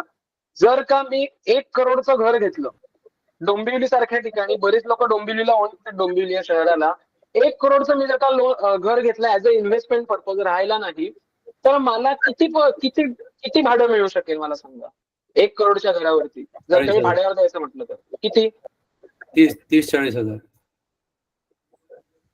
आपण 35,000 पकडू. आपका भी नाही, मेरा भी नाही, दोनों का. ठीक आहे, आपण 35,000 मिळेल. अजून कोणाला काय सांगायचं? डोंबिवली सारख्या ठिकाणी, कल्याण डोंबिवलीमध्ये तुम्हाला 1 CR चं तुम्ही घर घेतलं 1 करोडचं, तर तुम्हाला किती मिळेल? प्रीतम सर सांगा तुम्ही. सॉरी 1 करोडचं जर का तुम्ही घर घेतलंय तर तुम्हाला किती, कल्याण डोंबिवलीमध्ये किती रेंट मिळू शकेल? अंदाज सांगा. इट इज अ अंदाज. ओके, फार तर म्हणजे विकायला गेलं ना, विकायला म्हणता तुम्ही? तुम्ही आता विकायला ना, रेंट वरती द्यायचंय. 1 करोडचं मी घर घेतलं, मला भाड्याने द्यायचंय, तर मला किती रेंट मिळेल? 25,000 रुपये फार तर अंदाजे. 25,000. ऍक्च्युली लोक तिथेच. मी विरारला ठीक आहे, पण इन शॉर्ट 35 ते 25 म्हणजे जवळपास आपण धरून चालू 30,000 रुपये ऑन एन एव्हरेज तुमचं भाडं येईल 1 करोडचं. 1 करोडच्या घरात. मी राहतो विरारला. ठीक आहे. 1 CR तुमचं काय होईल? भाडं येईल 30,000 रुपये भाडं येईल तुम्हाला. आणि प्रॉपर्टीची व्हॅल्यू वाढून 8 ते 10 वर्षात डबल होणार आहे. 1 करोडची 2 करोड होणार आहे का? मला कोणी आन्सर करा. 1 करोडची 2 करोड होतच नाही. 1 करोडची जास्तीत जास्त 50-60 लाख रुपये होते. परंतु ह्या पैशांचं तुम्ही जर का SWP चालू केली तर दर वर्षाला 6% प्रमाणे मी तुम्हाला काय करणार आहे? दर वर्षाला 6% प्रमाणे दर महिन्याला 0.5% असे 50,000 रुपये तुमच्या बँकेत येतात. हे तुम्ही भाडं समजायचं तुमचं. आलं लक्षात? 50,000 it is called as a rent. Okay, आणि आफ्टर 8 to 10 इयर्स या 1 CR चे तुमचे 2 CR झालेले असतील. It is called as a capital gain. So कधी लक्षात ठेवा, प्रॉपर्टीमध्ये इन्व्हेस्ट करा. आपण स्वतःला राहायचं असेल तर इन्व्हेस्ट करा. इन्व्हेस्टमेंट जर का तुम्ही ऍज अ रिअल इस्टेट मध्ये करताय तर करा. मी कोणाला डिप्रमोट करत नाहीये कोणत्या इन्व्हेस्टमेंटला, परंतु तुम्ही ती करत असताना स्वतः राहताय तर करा. उगाच ती इन्व्हेस्टमेंट, मी आज फ्लॅट घेतला ही इन्व्हेस्टमेंट झाली. आपल्याला दर महिन्याला मेंटेनन्स भरायचा आहे. आलं लक्षात? त्या फ्लॅटचा दर महिन्याचा मेंटेनन्स आहे. त्या फ्लॅटचं दर महिन्याचं तुम्हाला मेंटेनन्स सोबत भाडे करू नसेल तर लाईट बिल भरायचं तुम्हाला. भाडे करू फिक्स मिळेल की नाही माहित नाही. 1-1.5 वर्षानंतर भाडे करू सोडून गेला तर माहित नाही भाडे करू मिळेल का. सो म्हणून लोकांचा कल जो आहे, म्हणून आज लोक माझ्याकडे 9 लाख 50 लाख हे असं उचलून माझ्याकडे इन्व्हेस्ट करतायत, कारण आज त्यांना चांगले रिटर्न्स मिळतात. Got it my point? म्हणून लोक SWP का करतात? रिगार्डिंग रिअल इस्टेट मध्ये इन्व्हेस्टमेंट करायचं म्हणजे. तर तुम्ही आम्हाला का निवडावं? केळकर फायनान्शियल सर्व्हिसेसला तुम्ही कीप दी मनी हा आमचा जो प्रोग्राम आहे, म्हणजे डिव्हिजन आहे, या कीप दी मनीला पैसे ठेवण्याच्या ह्याला तुम्ही का निवडावं? ह्याचं कारण आम्ही कोणत्याही पद्धतीची फी तुमच्याकडनं आकारत नाही इन्व्हेस्टमेंटसाठी. ओके, जर का तुम्ही युट्यूबवर, अनेक लोक आपल्याकडे असतील अजूनही की जी युट्यूबवर जातात. युट्यूबवरती कोणत्याही युट्यूबवरचं तुम्ही ऐकता की हा फंड चांगला आहे, तो फंड चांगला आहे. मार्केटमध्ये 3,000 फंड्स आहेत. शेअर मार्केट नाही, म्युच्युअल फंड मार्केटमध्ये टोटल 3,000 फंड्स आहेत. त्या 3,000तनं top 5 fund, top 4 fund, top 3 fund as per your goal मी तुमच्यासाठी शॉर्टलिस्ट करतो. एवढं लक्षात घ्या हे फंड्स. आणि ह्याच्यासाठी मी कोणत्याही पद्धतीची फी आकारत नाही. जे तुम्ही पैसे इन्व्हेस्ट कराल, जर का तुम्ही 500 रुपये इन्व्हेस्ट केले तर तुमचे 500 रुपये इन्व्हेस्ट होतात. मला वेगळे 100 रुपये कन्सल्टन्सी फी चालत नाही. म्हणजे तुम्ही स्वतःचं डोकं लावून युट्यूब वरती बघून, गुगल हे माहिती प्रोव्हाइड करतं. गुगल हे एज्युकेट करत नाही तुम्हाला. Google it is for only for the search engine. Okay, It is only for the information, not the consultation. Google is not made for the consultation. It is for the information. So जर का तुम्ही Kelkar financial services कडे invest करताय तर तुम्हाला ₹1000 invest करायचे आणि तुम्ही युट्यूब वरून जर का करत असाल दुसरीकडे दुसऱ्या ऍप मध्ये मी नावं घेऊ नाही शकत, डिफाईन मी करू नाही शकत ऍज अ लॉयर, तुम्ही त्यांच्यामध्ये डायरेक्टली इन्व्हेस्ट करू शकता. कारण 3000 फंड्स मधनं तुम्हाला टॉप 5 फंड चूज करायचे फॉर युअर इन्व्हेस्टमेंट. ओके, म्हणून तुम्ही केळकर फायनान्शियल सर्व्हिसेसला स्वतः का करा ह्याचं कारण आम्ही तुम्हाला फ्री कन्सल्टेशन प्रोव्हाइड करतो. ओके, आता ह्याच्यामध्ये आम्ही सर्व्हिस कोणकोणत्या देतो, तर आम्ही लोन इंटरेस्ट रिकव्हरी प्लॅनिंग. अनेक लोक 1 करोडचं घर घेतात, ठीक आहे, लोन वरती घेतात, 1 करोड लोन उचलतात आणि त्यांना 20 वर्षानंतर जाऊन कळतं की माझं हे घर जे आहे हे मला 2 करोडला पडलंय, कारण 1 करोड मी काय केलंय, मी इंटरेस्ट पे केलाय. मला एक प्रश्न आहे, बोला. तुम्ही 6% रिटर्न म्हणता ना दर महिना देणार, ते केळकर फायनान्शियल देणार, म्युच्युअल फंड स्कीम मधून येणार? Mutual fund scheme. मी स्वतः वकील आहे, मी कोणालाही पर्सनल माझ्या अकाउंट मधनं मी कोणालाही पैसे देत नाही. डायरेक्टली तुमच्या अकाउंट मध्ये ICCL पैसे देते, Indian clearing corporation limited. Okay, Indian. मी फक्त मी अजून तुमचा डॉक्टर आहे. डॉक्टर तुम्हाला काय करतो, मला एक गोष्ट सांगा, आपण आजारी पडलो की आपण डॉक्टरांकडे जातो. ओके, डॉक्टरांकडे गेल्यावर डॉक्टर काय म्हणतात, सर तुम्हाला व्हायरल झालंय तर मी प्रिस्क्रिप्शनवर गोळ्या लिहून देतो, त्या गोळ्या जाऊन मेडिकलमध्ये जा. म्हणून मी पहिल्यांदाच सांगितलं, मी कोणताही प्रॉडक्ट विकायला इथे बसलेलो नाहीये तुमच्यासमोर. मी ते तुमचे हेल्थचे डॉक्टर असतात, मी तुमचा वेल्थचा डॉक्टर आहे. तुम्ही माझ्याकडे आलात की मी तुम्हाला सांगतो सर कोणता फंड चांगला आहे 10 लाखासाठी, तुमचं वय 56 एक्झाम्पल, तर त्या 56 वयासाठी तुम्हाला मी इक्विटी फंड देऊ का, मी हायब्रिड फंड देऊ, मग त्याच्यामध्ये कोणते फंड चांगले आहेत, हे कन्सल्टेशन मी म्युच्युअल फंड मध्ये करतो. मी तुमच्याकडनं एकही रुपया एक्स्ट्राचा चार्ज करत नाही. आणि जे पण तुम्हाला SWP मध्ये पैसे येतात, हे सगळे पैसे कोणाला येतात, हे तुम्हाला येतात आणि हे डायरेक्ट लिगली बँकेत येतात. I am advocate also. आणि हे पैसे जे आहेत हे ICCL पाठवतं, इंडियन क्लिअरिंग कॉर्पोरेशन लिमिटेड. ना पुरुषोत्तम केळकर फायनान्शियल सर्व्हिसेस देत नाही तुम्हाला पैसे. Okay, so it is a mutual फंडची स्कीम आहे. अनेक लोक 1 करोडचं लोन करतात. 1 करोडचं लोन करून ह्या लोन इंटरेस्ट रिकव्हरी प्लॅनिंग मध्ये काय, 1 करोडचं लोन करून 20 वर्षानंतर त्यांना असं कळतं की अरे बापरे, ह्या 1 करोड मला घर 1 करोडला नाही, मला हे 2 करोडला घर पडलंय. ओके, म्हणजे 1 करोड त्यांनी काय भरला, त्यांनी इंटरेस्ट पे केला. काय त्यांनी पे केला, त्यांनी इंटरेस्ट पे केला. 1 करोडचा त्यांनी इंटरेस्ट पे केला. सो म्हणजे 1 करोडला जर का आपण असं म्हटलं की बाबा 30-40 हजार रुपये माझा प्रीमियम चालतोय, पुरुषोत्तम केळकर तुम्हाला असं सांगतो, मी तुम्हाला चांगले तुमचा पोर्टफोलिओ बनवून देईन होम लोन इंटरेस्ट रिकव्हरीसाठी. त्याच्यातले फक्त 5 ते 10 हजाराची वरती एक्स्ट्रा तुम्ही ऍडिशनल पे करा. हा सगळा जो 1 करोडचा एक्स्ट्रा तुमचा इंटरेस्ट जातोय हा मी तुम्हाला कव्हर करून देणार 20 वर्षामध्ये. ओके, या पद्धतीचे मी फंड्स तुम्हाला सजेस्ट करतो SIP थ्रू. आले लक्षात? So it is a mathematics. तुम्हाला मग मला डेल्टा अल्फा सगळं बीटा हे सगळं चेक करायला लागतं फंडचं, ते माझ्यावर सोडून द्या. लोकांचा एक गैरसमज असा आहे की लोक फक्त ना रिटर्न्स बघतात शेअर मार्केट आपल्या म्युच्युअल फंड्स मध्ये, पण लोकांना एक कळत नाही की नुसते रिटर्न्स बघून फायदा नसतो.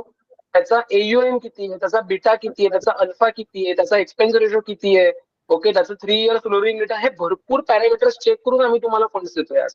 आलं लक्षात? म्हणजे डॉक्टर काय उचलून सॅरिडॉनची गोळी असंच देत नाही तुम्हाला, तो विचार करतो, तुमच्या बॉडीची हे करतो आणि मग तो तुम्हाला गोळी सजेस्ट करतो. त्या पद्धतीने मी तुम्हाला फंड सजेस्ट करतो. त्याच्यामध्ये आपण चाइल्ड एज्युकेशन प्लॅनिंग करतो, रिटायरमेंटसाठी पेन्शनचं प्लॅनिंग करतो थ्रू म्युच्युअल फंड्स, त्या नॅशनल पेन्शन स्कीम थ्रू पण करू शकता. It is a very free of cost. Goal based investment planning. माझा एक क्लायंट ते म्हणतात सर मला 10 वर्षानंतर ना BMW ची बाईक घ्यायची, त्यासाठी मी SIP चालू करतो. सो त्यांनी एक गोल डिसाईड केला आणि तुमची मी रिस्क असेसमेंट करतो. रिस्क असेसमेंट म्हणजे काय, प्रीतम केळकर जर का 56 इयर्स आहेत तर त्यांना कोणता फंड दिला पाहिजे, त्यांचा रिस्क अपेटाईट काय असू शकतं, ह्या पद्धतीने मी तुम्हाला काय करतो, गाईड करतो. म्हणून ऑलवेज माझं एकच वाक्य आहे, लवकर इन्व्हेस्टमेंट चालू करा, राईट असेट क्लासमध्ये इन्व्हेस्टमेंट चालू करा आणि इन्व्हेस्टमेंट रेग्युलरली करा. या तिघांचा जेव्हा मेळ होतो ना, ओके, या तिघांचा म्हणजे मी एक 3 गोल लागतो तुमच्या समोर. ओके, हा म्हणजे स्टार्ट अर्ली, हा म्हणजे invest in right asset class, हा गोल म्हणजे, आणि इन्व्हेस्ट इन रेग्युलरली, हे तुम्हाला फिलअप करायचंय. हा मधला पार्ट तुम्हाला फिलअप करायचा आहे. हे जेव्हा तिघांची तुम्ही सांगड करता तेव्हाच तुमचे फिनान्शियल गोल्स जे आहेत हे तुमचे अचीव्ह होतात.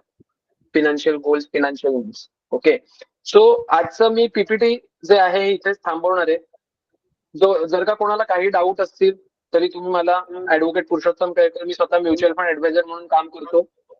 हा माझा कॉन्टॅक्ट नंबर आहे आणि हे माझं स्वतःचं ऑफिशियल ईमेल आयडी. ह्याच्यावर तुम्ही मला कॉन्टॅक्ट करू शकता. आता आज मी ही गोष्ट तुम्हाला का सांगितली, आज ह्याचं मी कारण तुम्हाला आज कारण मीमांसा तुम्हाला देणार आहे. ओके. म्युच्युअल फंड मध्ये कसं होतं, अनेक लोकांचे आपल्याकडे म्हणजे माझे वडिलांचंच मी नाव एक्झाम्पल घेतो. राजीव गायकरांकडे 50 लाख रुपयाचे म्युच्युअल फंड राजीव गायकरांनी घेऊन ठेवले. ओके, असं धरून झालं माझ्या वडिलांनी, राजीव गायकर माझे वडील. तर 50 लाख रुपयावरती राजीव गायकर म्हणतात मला ट्रेडिंग पण करायचं हो मार्केटमध्ये, मी का फक्त इन्व्हेस्टमेंट करू, मला ट्रेडिंग पण करायचंय. सो राजीव गायकर काय करतात, त्या 50 लाखावरती ते प्लेज करतात ते फंड्स आणि त्याच्या बेसिसवरती ते ट्रेड करतात. म्हणजे ड्युएल इन्कम आपण त्याला म्हणतो. म्हणून आज आपण काय शिकलो, तर आज आपण पहिल्या दिवशी शिकलो ते म्हणजे तुमची कीप द मनी पहिली असली पाहिजे. तुम्हाला जर का पैसे तुमचे इन्व्हेस्टेड असतील मार्केटमध्ये, तुम्ही मग स्टॉक असू दे, म्युच्युअल फंड्स असू दे, तुम्ही म्युच्युअल फंड सुद्धा प्लेज करू शकता. सो कीप दी मनी मध्ये आज आपण जाणून घेतलं की आपण स्वतःचा पैसा कधी, उत्तम बिझनेसमॅन तो असतो की स्वतःचा पैसा लावत नाही मार्केटमध्ये. तो काय करतो, कीप द मनी करतो. कीप द मनी म्हणजे 50 लाखाचे राजीव गायकर काय करतील, स्वतःकडे स्टॉक ठेवतील किंवा म्युच्युअल फंडची युनिट ठेवतील आणि ते प्लेज करून ते मेक द मनी करतील, ते पैसे बनवतील. म्हणजे कीप द मनी आणि मेक द मनी ह्याच्यामध्ये आयुष्यात आपल्याला खूप उपयोग होतो, एवढं प्रत्येकाने लक्षात ठेवायचं. आता उद्याच्या सेशन मध्ये आपण काय शिकणार आहोत ह्याची मी छोटीशी झलक तुम्हाला देणार आहे. ओके, एक मिनिट, माझी स्क्रीन दिसते ना सगळ्यांना? येस.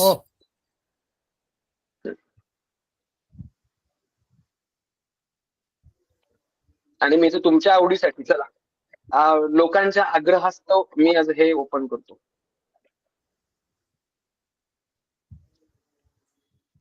उद्या आपण शिकणार आहोत डेटा अनालिसिस. उद्याचा चॅप्टर आपला एकदम असा हटके चॅप्टर आहे की जो आयुष्यात कोणी बघितला नसेल. सगळ्यांचे डोळे फिरत असतील डेटा बघून, बरोबर?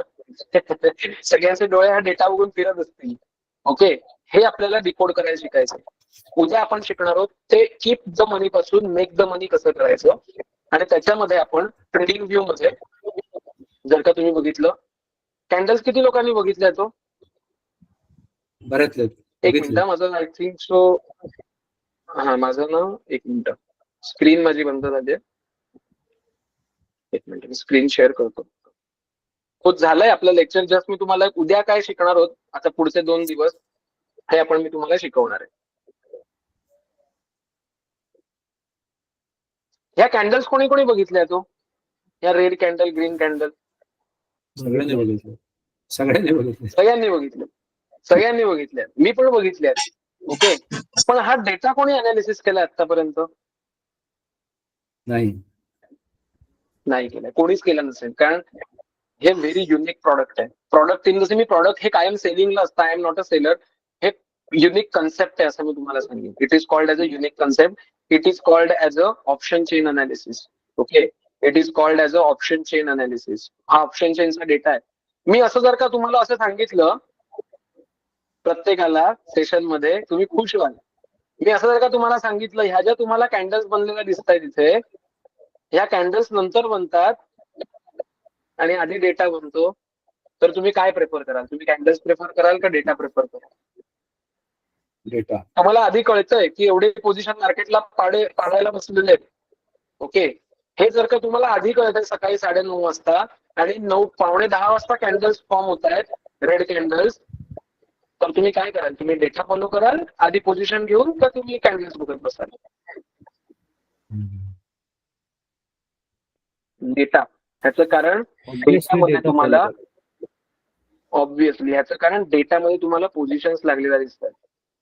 पुढच्या 3 दिवसामध्ये आज आपण कीप द मनी शिकलो. आमचं एक ब्रीदवाक्य, आमचं स्लोगन आहे, Kelkars financial services, make the money, keep the money. Okay, तुम्हाला पैसे कमवायचे आहेत आणि कमवलेले पैसे तुम्हाला कीप ठेवायचे आहेत. आणि कीप ठेवलेल्या पैशातनं प्लेज करून तुम्हाला अजून पैसा कमवायचा आहे.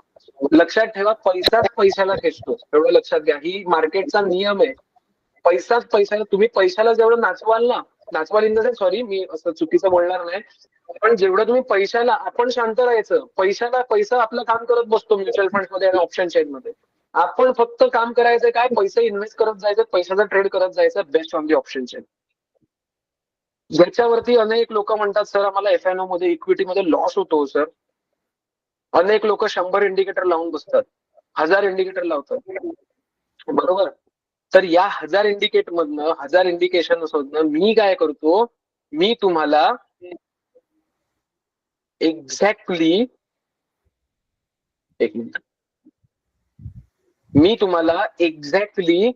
डेटा अनालिसिस करून आपण आधीच पोझिशन घेऊन ठेवायची. म्हणजे मी जास्त सांगणार नाही, आता मी कन्क्लूड करतोय.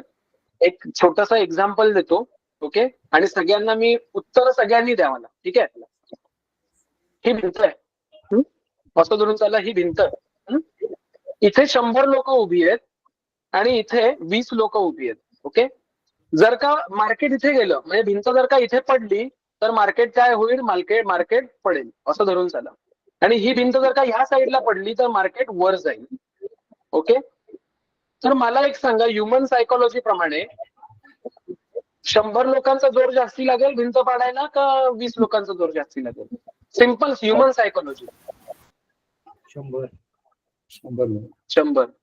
100 लोकांचं. म्हणजे 100 लोक काय करतील, त्या साईडला भिंत पाडतील. भिंत पडणं म्हणजे कॅन्डल्स फॉर्म होणं आणि पोझिशन लागणं म्हणजे option chain analysis, option chain तयार होणं. आलं लक्षात? It is called as option chain. या डेटाचं आपल्याला डिकोड करायला उद्या आपण शिकणार आहोत. त्यामुळे उद्याचा टॉपिक एकदम हॉट टॉपिक असणार आहे आपल्या लेक्चरचा. आणि हे स्वतः केळकर फाउंडेशन तर्फे आम्ही हे करतोय, त्यामुळे सगळ्यांनी याचा लाभ घ्या. आजपेक्षा उद्या अजून लोकांनी जॉईन केलं तर अजून मजा येईल तुम्हाला. आज मी कीप द मनी शिकवलं, उद्या make the money. Avadhut Kelkar hand raise करतायत सर. होतं आता जसं तुम्ही म्युच्युअल फंड बद्दल सांगितलं, तर तसंच एक ETF प्रकार आहे, इक्विटी ट्रेडेड फंड्स. ओके, त्याच्यामध्ये काय डिफरन्स आहे? ETF आणि म्युच्युअल फंड मध्ये काय डिफरन्स आहे? ETF मध्ये सर कसं असतं माहितीये, ETF मध्ये तुम्हाला रिटर्न्स चांगले असतात, ओके. परंतु ETF मध्ये प्रॉब्लेम असा असतो की नक्की ETF कोणती घ्यायची. हा मेजर, माझे अनेक क्लायंट्स आहेत की मला सांगतात सर मला ETF मध्ये इन्व्हेस्ट करायचं. ETF पेक्षा ऑलवेज लक्षात ठेवा, ETF मध्ये तुम्हाला म्युच्युअल फंड मध्ये ग्रोथ पहिली गोष्ट म्हणजे चांगली असते, कारण म्युच्युअल फंड मध्ये पोर्टफोलिओ तुम्हाला बनवायचे असतात. सेकंड, ETF मध्ये पण ग्रोथ आहे, पण कधीही लक्षात घ्या, जर का तुमच्याकडे 100 रुपये असतील ना, कधीही एकच इन्व्हेस्टमेंट कधी आयुष्यात करू नका. लोक काय करतात, 100 रुपयाचे फक्त स्टॉक घेऊन ठेवतात, ओके. काही लोक फक्त म्युच्युअल फंड मध्ये इन्व्हेस्ट करतात. ऍज अ ऍडवायझर मी कधीच सजेस्ट करत नाही की सगळे पैसे म्युच्युअल फंड मध्ये इन्व्हेस्ट करा. मी असं सांगेन 100 रुपयात 10 रुपये जे आहेत हे ETF मध्ये करा. ETF मध्ये म्हणजे एक्सचेंज ट्रेडेड फंड असतात, ओके. म्हणजे आता तुम्ही मला सांगा, गोल्ड बीज नावाचा एक ETF आहे, गोल्ड बीज, ओके. मी जास्त टेक्निकल जात नाही या गोष्टीमध्ये. गोल्ड बीज साधारणतः तुम्हाला 60-70 रुपयाला गोल्ड बीज मिळते, एक गोल्ड बीज. म्हणजे बीज म्हणजे आपण बी पकडू शकतो, तसं बी तुम्हाला 70 रुपयाला मिळतं, ओके. लोकांना वाटतं गोल्ड बीज घेतली याच्या अर्थ मला गोल्ड मिळालं. रॉंग आहे. गोल्ड बीज जेव्हा तुम्ही ETF विकत घेता तेव्हा ते जे 70 रुपये असतील तुमचे, हे 70 रुपये जे असतात हे डायरेक्टली तुमच्या गोल्डच्या इन्स्ट्रुमेंट मध्ये इन्व्हेस्ट होतात. म्हणजे एक एक्झाम्पल द्यायचं झालं तर प्रभाकर केळकर सरांची स्वतःची गोल्ड व्हॅल्युएशनची मोठी कंपनी आहे. मला जास्त ह्या फील्ड मधलं कळत नाही गोल्डचं, पण गोल्ड व्हॅल्युएशनची कंपनी आहे किंवा त्यांचे गोल्ड मायनिंग आहे, तर त्याच्यामध्ये ते पैसे इन्व्हेस्ट होतात, ना की तुमचे डायरेक्टली गोल्डमध्ये इन्व्हेस्ट होतात पैसे. गोल्डच्या इन्स्ट्रुमेंट मध्ये पैसे इन्व्हेस्ट होतात, म्हणून त्याला आपण गोल्ड नाही म्हणत, आपण त्याला गोल्ड बीज म्हणतो. असे अनेक ETF तुम्हाला मिळतील की त्याच्यामध्ये निफ्टी ETF आहे. फक्त ETF मध्ये आपण इन्व्हेस्ट करतो, कम्पॅरेटिव्हली आपल्याला म्युच्युअल फंड मध्ये जास्त रिटर्न्स मिळतात. मी स्वतः ETF मध्ये करतो, मी खरं सांगतो, मी खोटं नाही बोलत. पण नुसतं ETF करून फायदा नसतो, सोबत तुम्ही सगळं, आपण जर का अवधूत सरांना सांगितलं सर आज माझ्याकडे तुम्ही जेवायला या, असं मी अवधूत सरांना सांगितलं, अवधूत सर आले आणि त्यांना मी फक्त पोळीच जेवायला दिली तर काय होईल? अवधूत सर म्हणतो पोळी खाऊन काय करू मी, मला बाकी पण द्या काहीतरी. जसं आपण जेवणामध्ये विविध प्रकारच्या भाज्या, चटण्या, कोशिंबिरी हे सगळं जेवतो आणि आपलं पोट भरतं, आपल्याला तृप्तीची ढेकर येते, त्याच पद्धतीने जेव्हा आपण आपली इन्व्हेस्टमेंट डायव्हर्सिफाय करू, मी LIC पण करतो, मी ETF पण करतो, मी गोल्ड पण करतो, मी स्टॉक मध्ये पण इन्व्हेस्ट करतो, मी म्युच्युअल फंड मध्ये पण करतो, तेव्हा तुम्हाला इन्व्हेस्टमेंटची तृप्तीची ढेकर मिळते. एवढं लक्षात घ्या. आलं लक्षात? त्यामुळे ETF हा एक प्रकारचा निफ्टी बीज म्हणजे काय? अनेक लोक म्हणतात सर निफ्टी बीज पण चांगले आहेत. मी स्वतः निफ्टी बीज मध्ये इन्व्हेस्ट करतो, तुम्हाला माहित नसेल तर सांगतो. ओके, निफ्टी बीज मध्ये काय? निफ्टीमध्ये 50 कंपनी आहेत. त्या 50 कंपन्यांच्या इन्स्ट्रुमेंट मध्ये तुमचे पैसे जे आहेत हे इन्व्हेस्ट होतात, म्हणून त्याला आपण एक्सचेंज ETF म्हणतो, एक्सचेंज ट्रेडेड फंड. डायरेक्टली तुम्हाला 50 कंपन्या मिळतात का? मला सांगा. नाही. त्या 50 कंपन्यांच्या इन्स्ट्रुमेंट मध्ये तुमचे पैसे इन्व्हेस्ट होतात, त्यामुळे त्याला निफ्टी बीज म्हणतो आपण. निफ्टी नाही म्हणतो त्याला, बीज म्हणतो. बी असते छोटीशी ती स्वस्तामध्ये मिळणारी, त्याच्यात तुम्ही इन्व्हेस्ट करू शकता. फक्त एक मी तुम्हाला सांगेन, तुम्ही LIC पण करा, तुम्ही FD पण करा, तुम्ही म्युच्युअल फंड पण करा, आणि तुम्ही ETF पण करा, आणि स्टॉक मध्ये सगळं करा. कारण तृप्तीची ढेकर हे आपण सगळी डायव्हर्सिफाय इन्व्हेस्टमेंट केल्यानंतरच आपल्याला तृप्तीची ढेकर मिळते. नुसती पोळी खाऊन आपण मजा येत नाही जेवायला, बरोबर ना? चालेल. सो अजून कोणाला डाऊट्स असतील? ऑलरेडी आपण वेळेच्या खूप पुढे चाललोय. डाऊट्स असतील, छोटे छोटे डाऊट्स असतील तर माझा नंबर. हा बोला. जे तुम्ही प्लेज म्हणालात ना मगाशी, प्लेजिंग, जर आपल्याकडे स्टॉक्स असतील होल्डिंग केलेले, ओके, हा, तर ते प्लेज जेव्हा आपण करतो,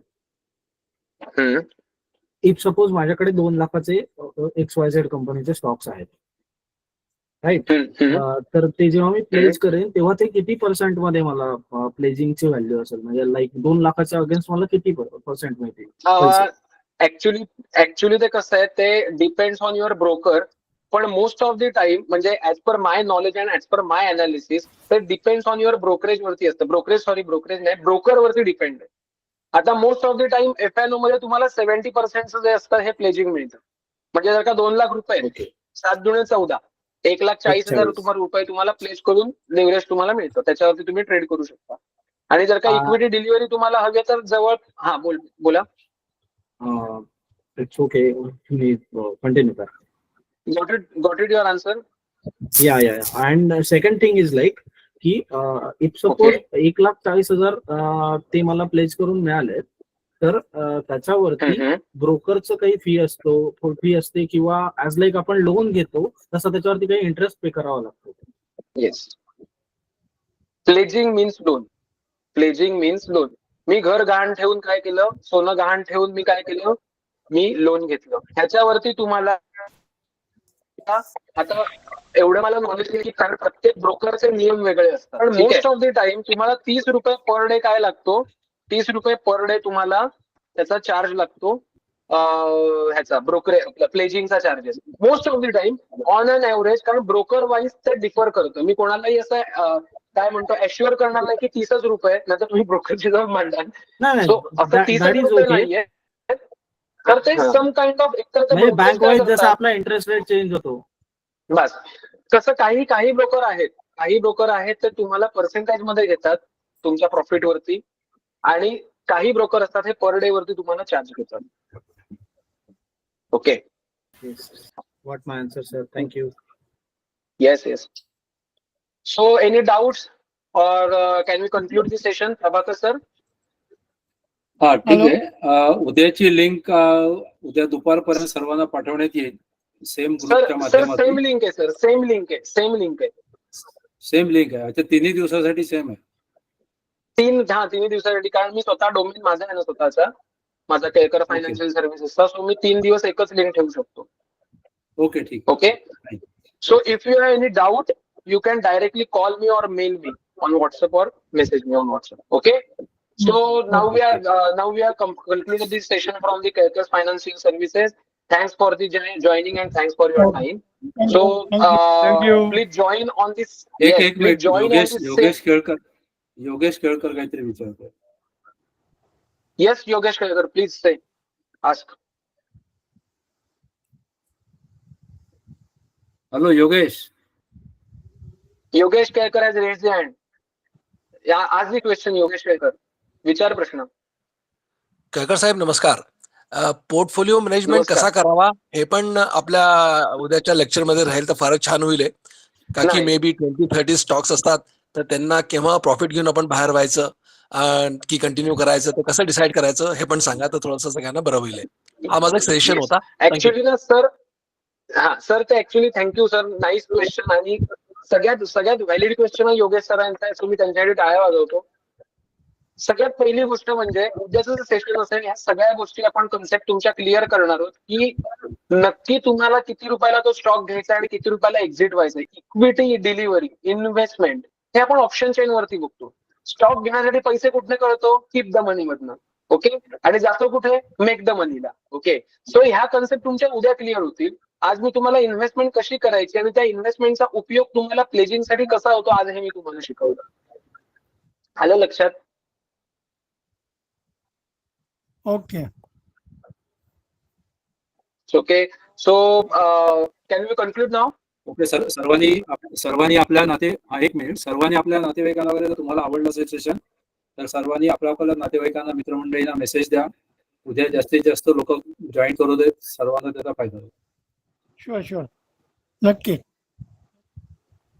okay, so okay. Bye bye, thanks your time, enjoy your good night. Weekend आणि Good उद्या night. भेटूया. उद्या हॉट टॉपिक घेऊन. Good night. Okay, yes, thank you. Tata, bye bye, good night. Good night. Good night. Yes, good yes. Night. Okay, bye bye.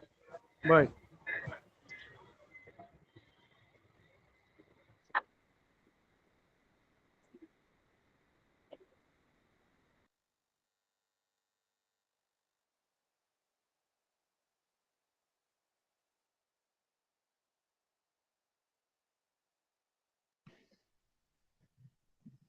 सगळे गेले का बाहेर?